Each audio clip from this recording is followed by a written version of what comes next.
Hello, everyone, and welcome to another video here on the Cycling Dane YouTube channel. And today we're doing another ranking video, as we always do after the Grand Tours. Today, I'm delighted to be joined by not only Mr. Kroger himself, Ewan Wilson, but also guest of Cycling Love, Doug. And Doug was actually at the Tour de France this year in the press accreditation on several stages. But great to have you here, gentlemen. And yeah, Ewan, do you want to introduce everyone who hasn't seen this concept before, what we're actually doing today? Well, in front of us are the jerseys of all 22 teams of this year's Tour de France. And what we're going to be doing is dissecting each team's performance and putting them onto this tier list. There are 5 categories on the tier list. Legendary is reserved for the riders and the teams who've had the best Tour de France possible, exceeding and achieving their goals with such class and ease. Then we roll down with high achievers, then down to satisfied, room for improvement, and finally, were they even here, which will be reserved for teams where we're left scratching our heads of what they actually gave us over the course of the 3 weeks in this year's Tour de France. Well, so that's basically the concept. First team is Quickstep Alpha Vinyl, who had an absolutely phenomenal start of the Tour de France, winning the first 2 stages.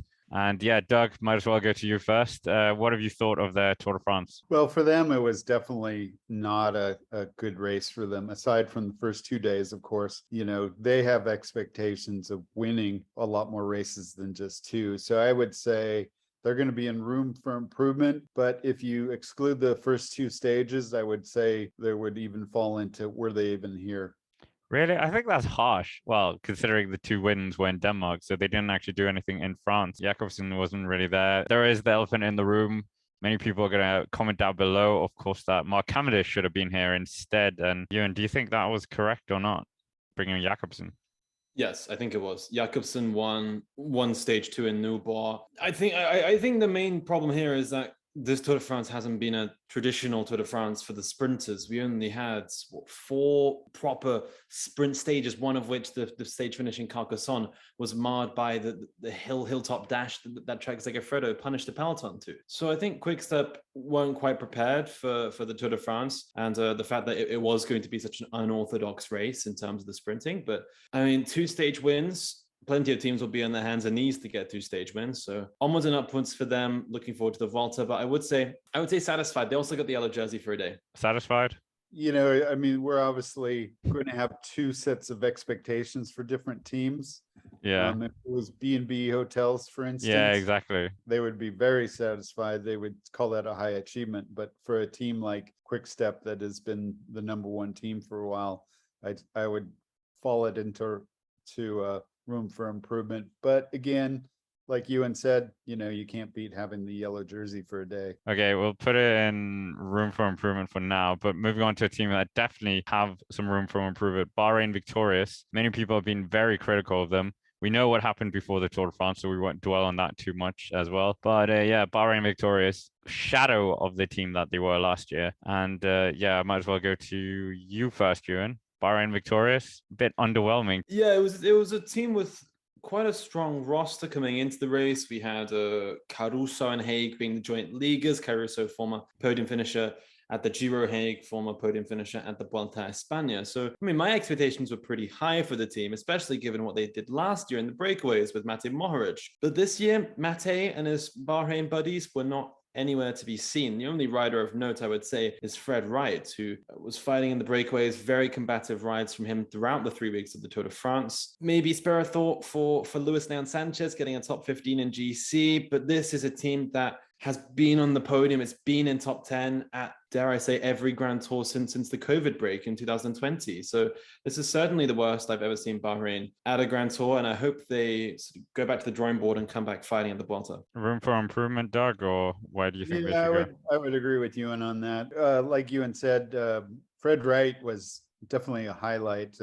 He had a couple good finishes, gutsy riding, so he was definitely the highlight. Mohoric was in a few breaks, but just not as outstanding as he was last year. Moving on to Tal Energies with Peter Sagan. Edvald Bozenhagen coming closest to a stage win. No stage victories. Bozenhagen was their only top 3, and they also got 9 top 10s. On Pro Cycling Stats, they're ranked 18th out of 22. I would say almost were they even here. but I don't know if that's too harsh. In terms of prize money, they were fifth from the bottom. I think they had about 20,000 euros, if I'm not mistaken. Obviously, for that team, they would like to have had a stage win. So I would say, as far as their expectations and their budget, were they even here would be appropriate. Yeah, Peter Gan. Was he even here? Poor guy. Sagan did get some top fives. I will give it to him. What was up there fighting? It's the best we've seen Sagan for a number of years. It felt like over the first week of racing, like Sagan was almost there at a stage win, but the rest of the team just weren't firing on all four cylinders. Pierre Latour, Mr. Rock Tower, not involved in this race. Unlike last year, unlike in the past, he's a former white jersey winner at the Tour de France. I understand that they had a lot of bad luck in terms of crashing. Untitled Chapter in particular, down in many crashes in the first week. Daniel Oss was struck by a spectator on the cobble stage and was forced to pull out as well. So maybe that's the reason why. But Total, I think, just let me down. Ineos Grenadiers is our next team. Third with Geraint Thomas. He completes the set of being first, second, and third in Paris. Top 10 finish with Adam Yates. Tom Pidcock winning on Alpe d'Huez and the team classification overall. So, I mean, I would say high achievers considering their budget. I wouldn't put it in legendary. I don't know what you guys think. I was thinking satisfied. Oh, okay. Yeah, fair enough. If we consider the budget and team. Tom Pidcock win and the number one on Team GC. Obviously, they have high expectations for themselves. Yeah, no Ghana win. No, that was a bit of a disappointment in a way. I think, they're for them, if they don't have someone winning the race, then it's a failure, and they really need a Bernal back to kind of shore up their GC. Or a Roglic, apparently. Yeah, maybe. I don't know if we're holding them to too high of a sort of level. They haven't won a Tour de France since 2019. That's not that long ago. Yeah, but there's... But we talk about the big sort of paradigm shift in cycling coming mainly from Slovenia. Denmark now. Visma as well. But there is a big shift in the sport, and Ineos are trying to catch up. But Bernal obviously has had many issues and so forth over the past couple of years, which has prevented him from performing at the top level at the Tour de France. Given that we weren't sure if they'd be able to get a third place with Thomas, with Martinez, or with Yates at the beginning of this race, I would be favorable to put them up to high achievers. But the only reason why I would keep them at satisfied was because they have high expectations beyond just third place, but I could agree with you on that, Ewan. Yeah, but like Ghana, they were expecting Ghana to win both the time trials or even just the first one at least, and he did nothing. All right, we'll leave it there. We can come back to it. I say that and we never do. Number 6 on Pro Cycling Stats list, a team that we've given so much stick lately, definitely the Giro this year. Israel Premier Tech actually did manage to do something in this year's Tour de France. And I'm not going to say too much because I think Ewan wants to talk a lot about this. So as the unofficial president of the Ugo Ul fan club, Ewan, what did Israel Premier Tech do this year? Well, I mean, to quote myself from what I said at the Giro d'Italia, I said that Israel Premier Tech's performance was nothing short of woeful. And this year's Tour de France, I think that it's certainly been a huge step up for them. They've matured, they've become a lot more self-aware of who they are, what their goals are. They're not a GC team. Michael Woods is not going to finish in top 10 at a Tour de France. Neither is Jakob Fuglsang nowadays. What they realize that they need to do is go in these breakaways and get stage wins. They have riders who are tactically intelligent. They have the experience and the expertise to really hunt down breakaways. And they did that. They locked this sort of objective down and they performed very well at it. Simon Clark winning on the cobbles was a huge turn up for the books, but it was fantastic the way he won that stage. He let Bozenhagen and Paulus fight it out for the yellow jersey. And he then was focused on beating Taco van der Hoorn, and he did it successfully. Looking later on into the race with Ugo Ul, his day came in Foy. He found the faith. It's fantastic to see Israel Premier Tech finally realize what they are as a project. I mean, I've neglected plenty of other stories, but Chris Froome as well, and Ugo Ul's top 25 in GC, which was unexpected. This team has exceeded all expectations. I would put them in the category of high achievers compared to where they've been this season and where they've been in other Grand Tours. So I would move them up to high achievers, especially in this race. Fair enough. Well, yeah, if we consider the exploits even in the Giro this year. There's not much discussion on the next one. Jumbo Visma, 6 stage wins, 3 jerseys, the Super Competitivity Award as well. I mean, Jonas Vingegaard, Wout van Aert, even a stage with Laporte, legendary. There's hardly any discussion needed here. It's the Tour de Jumbo. That's what it's been this year. 779,000 Yeah, euros. 35% of the tour purse was won by Jumbo Visma. That's outrageous. No question. Legendary. That was easy.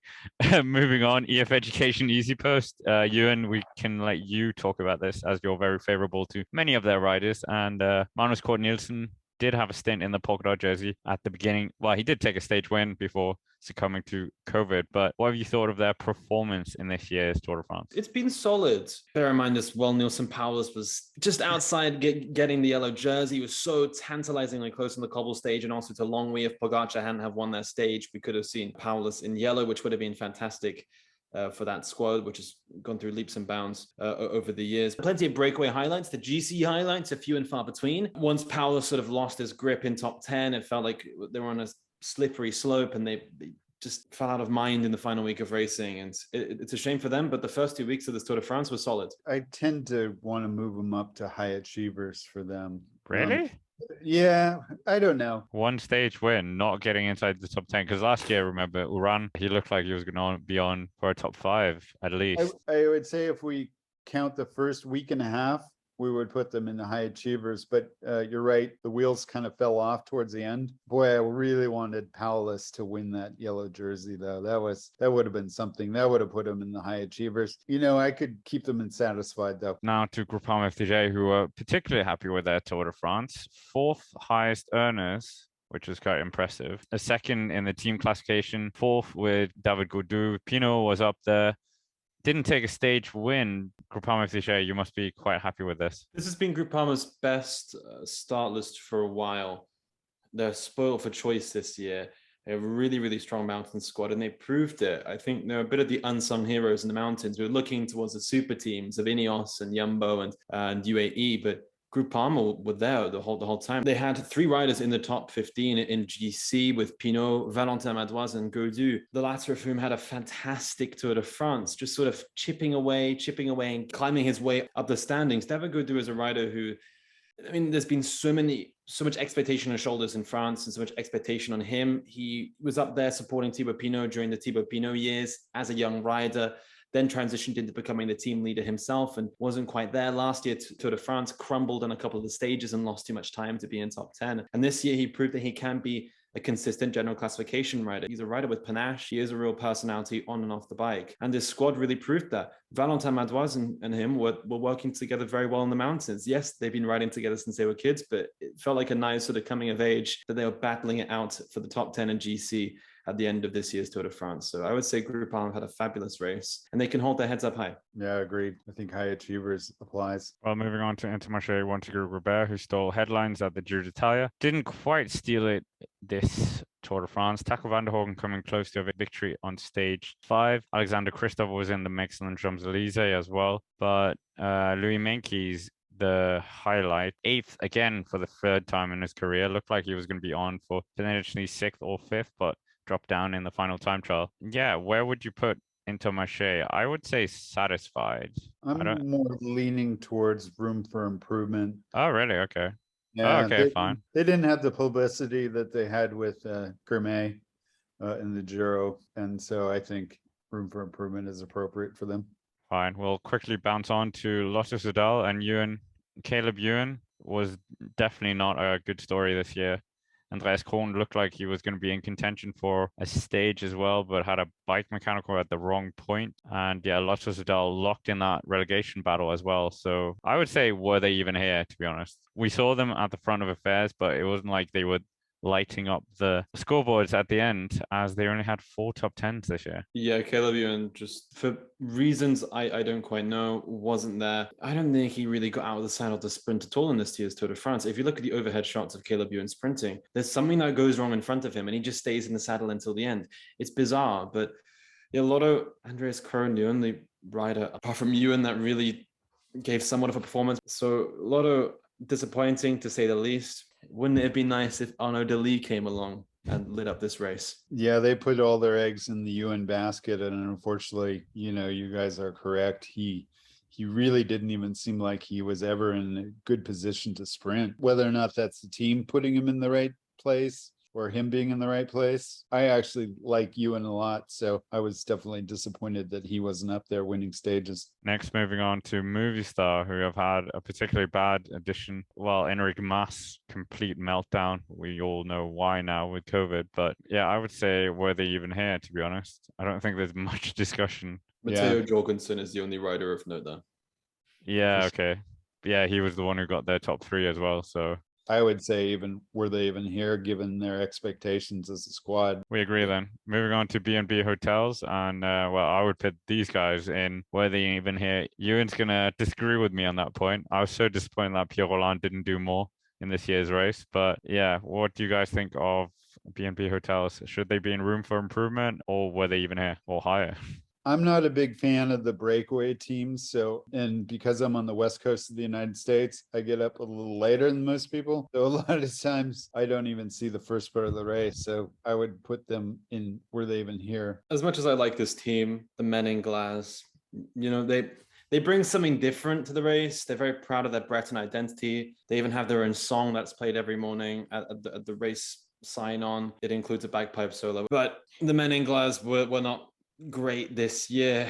The sprints are the only things really of note. Jeremy Lecoq getting a couple of surprise top 10s. I would say B&B as a team has probably sprinted better than Lotto, but I can't place them higher than this, to be honest. Font Bonamour was not there. Schamberger was letting me down. Alexis Goujon was brave on a couple of stages, but not brave enough. It seems like we're sticking on the French theme here, as AG2R Citroën is our next team. They took a stage win with Bob Jungels on stage 9. Ben O'Connor, unfortunately, yeah, a lot of bad luck for him. Couldn't replicate the amazing performance from last year. But what do you guys think? I would put them in room for improvement, just simply because of Bob Jungels. Remember that Bob Jungels tested positive for COVID at the beginning. If he wasn't here, he was excluded from the race. He wouldn't have, or they would have been. Were they even here? I think.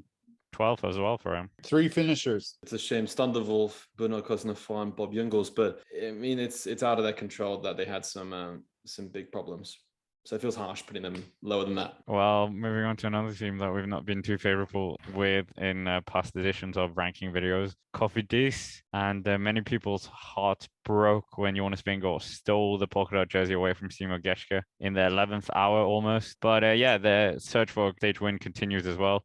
No stage win this year, so 2018 adds 2008, it adds another year on. And what would you say here? Would you say room for improvement, or? I would say for keeping the polka dot jersey for so long, I would say satisfied. Really? Yeah, I think so. Ewan, what would you say? Geschke definitely had a lot of TV time, even though that's true. He was out of the competition. He was still at the front in the stage at Paris. So in terms of TV time and exposure for the team, I think, and then second overall in the Mountains jersey, I would say satisfied with that. Don't know how to feel about Cofidis, to be honest. I feel like they put all their eggs in the Simon Geschke basket and didn't quite hunt for stages or breakaways with anybody else. Yeah, I would say room for improvement, if I'm quite honest. All right, sorry, Doug. 2 versus 1. Argue with you on that. But yeah, going swiftly on to the next team, Bike Exchange Jayco, and they took a win with Dylan Groenewegen, Michael Matthews as well. And Michael Matthews was up there in the mix as well for a number of stages, including Longwy. And well, I would say, well, for this, I would actually say satisfied, because I think they were expecting more with Groenewegen. But like we've talked about, the sprinter situation in this year's Tour de France was a bit hazy in a way. Michael Matthews was definitely a high achiever. Or maybe even legendary given his riding, but the rest of the team, Groenewegen stage win, I would say satisfied or even high achievers, either one. Yeah, big kudos to Michael Matthews. That stage win in Monde, I think, is one of the most impressive in recent Tour de France history. Yeah, that he came back after being dropped. I thought that was impressive. Team DSM, a team that many people want to leave, but one person who hasn't left it, Romain Bardet, had a bit of a up and down Tour de France in terms of the GC, managed to settle into 7th. Danese and Romain Bardet were the only ones finishing inside the top 3. And what would you say? Where would DSM finish here? Satisfied? Yeah, they're not quite the stage hunting force that they were before. They could have maybe hoped for a little bit more from Dainese, given that he won a Giro stage. But to be honest, satisfied, I think, is okay. This team felt like it was rustled up at the last minute. I don't know why they didn't take Soren Krauh Andersen. I agree. What was going on? I guess he's leaving the team though, maybe. Maybe there's some politics there. Yeah, either room for improvement or satisfied. I think the 7th for GC for Roman Bardet is pretty good. He always seemed to be in the fight, and one time he was second, right? After the stage, I can't even think of the name of the Granon stage.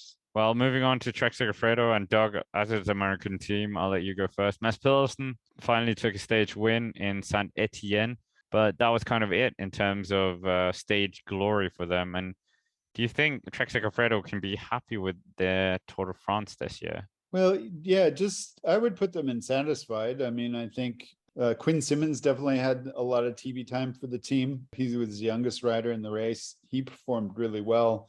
And then the Mads Pedersen stage win would put him in satisfied for me. Yeah, do you agree with that? I agree. I think it's been quite a solid Tour de France Trek. Next, move on to Astana, and they're the lowest placed in both the prize money and also on Pro Cycling Stats' own ranking. They had Adelaide-Ski Luzenko finish in 9th place almost in the last few stages, and only 4 top 10s. But what do you guys think of Astana? Is it, or were they even here?